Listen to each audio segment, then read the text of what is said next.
नमस्कार दोस्तों, splendid YouTube channels को आपको स्वागत है। कल 2 अक्टूबर महासप्तमी के पावन अवसर पे दो महान देशभक्तों के जन्मदिन गया था, जो कि आप सबको पता है, हमारे प्रिय महात्मा गांधी जी और लाल बहादुर शास्त्री जी। महात्मा जी के बारे में आप सब बहुत कुछ जानते होंगे। साधारणतः उनके बारे में हम लोग खबर कागज़ में या फिर कई सारी हमारे वो पुस्तक में पढ़ते हैं, सुनते हैं, लेकिन शास्त्री जी के बारे में बहुत कम जानते हैं। इसीलिए आज की इस प्रेरणादायी वीडियो में मैं आप लोगों को लाल बहादुर शास्त्री जी के एक छोटी सी जीवन की घटना के बारे में बताऊंगा, जहां से आपको प्रेरणा मिल सकती है। स्वाधीनता आंदोलन के समय एक सभा में भाषण देते हुए शास्त्री जी गिरफ्त हुए थे और उनको 3 साल की सजा हुआ था। तो 3 साल की सजा जब काट रहे थे और उनके साथ कई सहयोगी आंदोलनकारी भी उनके साथ थे, तो उसी समय जेल की एक कर्मचारी उनको एक चिट्ठी लाके देता है। तो चिट्ठी पहले के ज़माने में जानते हैं, आज जैसे फ़ोन, वैसे उस समय चिट्ठी एक योगायोग का माध्यम था। तो आसपास में जो सब आंदोलनकारी सहयोगी थे शास्त्री जी के, वो सब उनके पास आ गए। क्या चिट्ठी में लिखा है, कहाँ से आया है, क्या है बात जानने के लिए सब खुशी से इकट्ठा होकर बैठ गए। तो जब चिट्ठी खोले तो सब उनको पूछे कि क्या लिखा है, पढ़िए। लेकिन चिट्ठी में ऐसा कुछ था जो कि उन सब के मन में थोड़ा निराशा भर दिया।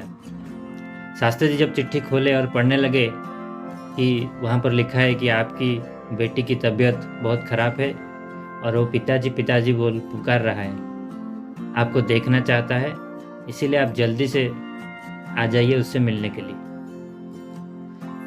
तो ये बातें दुखद भरा बातें सुन के सबके मन में थोड़ा दुख भर गया। तो सब उनको परामर्श दिए कि शास्त्री जी आप कुछ दिन के लिए छुट्टी ले लीजिए। तो सबके बात मान के शास्त्री जी भी 7 दिन का छुट्टी आवेदन किए। लेकिन 2 दिन के बाद उनके पास और एक कर्मचारी आता है और बताता है कि आपका छुट्टी 7 दिन को नहीं, आपको पूरा जेल से मुक्ति कर दिया जाएगा, लेकिन अंग्रेज सरकार का एक शर्त है, अगर आप वो शर्त मान लेते हैं तो आपको पूरा छुट्टी मिल जाएगी। तो क्या शर्त है वो पूछने लगे। तो कर्मचारी बताता है कि आपको खाली एक पेपर में लिखना है कि आप आगे जाके और आंदोलन नहीं करेंगे या फिर कोई भी आंदोलन में सहयोग नहीं करेंगे। ये बात सुन के शास्त्री जी बहुत गुस्से में आ गए और बोलने लगे कि क्या ये सरकार इतना नीचे गिर गया है, जो एक पशु के जैसा बन गया है। मुझे इससे छुट्टी नहीं चाहिए और मेरे माटी और मेरे देश को मुक्ति करने के लिए मैं अपना और अपने बेटी का भी बलिदान देने के लिए तैयार हूँ। ऐसे प्रचंड गुस्से के साथ जो उत्तर दिए, तो वहाँ से कर्मचारी गुस्सा होकर चला गया।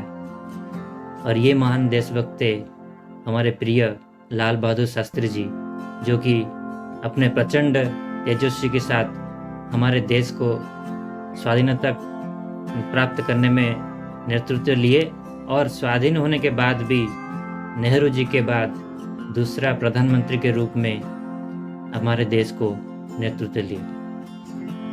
तो सारा विश्व में शांति प्रतिष्ठा करना उनका मकसद था, इसीलिए जहाँ भी जाते थे उनको हर कोई शांति दूत के नाम में जाना जाते हैं। तो ऐसा था शास्त्री जी के जीवन की एक छोटी सी प्रेरणादायी कहानी। आशा करता हूँ कि आप सबको अच्छा लगा होगा। तो ऐसे ही महापुरुषों के बारे में जानने के लिए मेरे चैनल को आप लोग ज़रूर सब्सक्राइब कीजिए और सबके मन में देशभक्त प्रेम जगाने के लिए सबके साथ इसको शेयर कीजिए। जय हिंद, वंदे मातरम।